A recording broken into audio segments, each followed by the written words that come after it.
వస్తువు విద్దైతే దాన్ని చెప్పినది వేదం. తెలియబడవలసిన వస్తువు గురించి లోపల నిరంతరము తిప్పుతూ బాహ్య ప్రపంచానికి దూరంగా ఎప్పుడూ తనలో తాను రమిస్తూ ఉంటాడు. యోగరతో వా భోగరతో వా సంగరతో వా సంగవిహీన యస్య బ్రహ్మణి రమతే చిత్తం నందతి నందతి నందత్యేవ. అలా ఆనందపడిపోతూ ఉండేటటువంటి వాడెవరో ఆయన గురువు. ఆయన సాక్షాత్ పరబ్రహ్మ.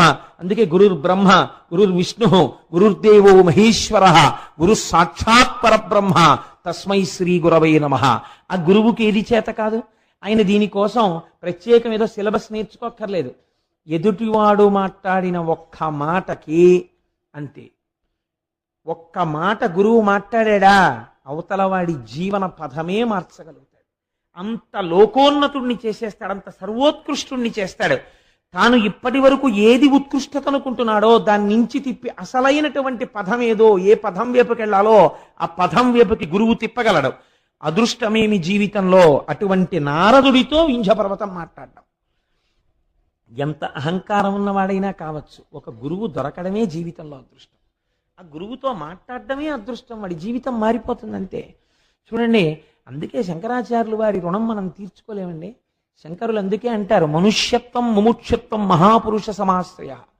మహాపురుషుడు ఒకడు జీవితంలో తటస్థపడడం, ఆయనతో మాట్లాడగలగడం, ఆయన ఒక ప్రశ్న వేసి జవాబు తెలుసుకోగలగడం, ఆయన పాదసేవనం చెయ్యగలగడం, ఆయన వెనక ఆయన వస్తువుని వహించగలగడం, ఇవన్నీ కూడా జీవితంలో నీకు దొరకాలంటే దొరికే అదృష్టములు కావు. కొన్ని కోట్ల జన్మల తర్వాత నీకు ఆ అదృష్టం లభిస్తోంది.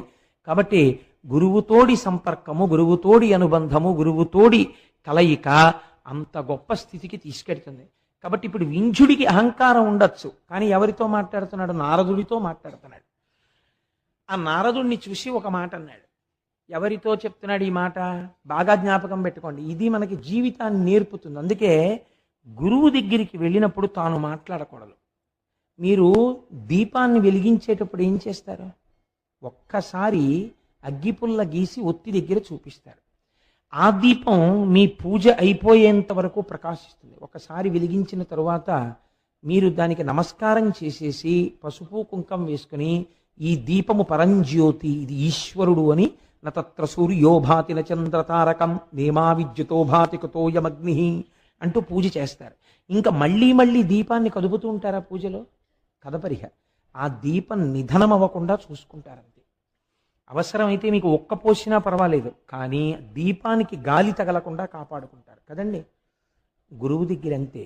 గురువు దగ్గర ఎక్కువ మాట్లాడరాదు. గురువు దగ్గర ఎంత ఎక్కువ మాట్లాడితే మీ మీద అంత బలహీనమైన అభిప్రాయం ఏర్పడుతుంది. గురువు దగ్గరికి వెడితే ఎక్కువ వినాలి. నాకు అన్నిటికన్నా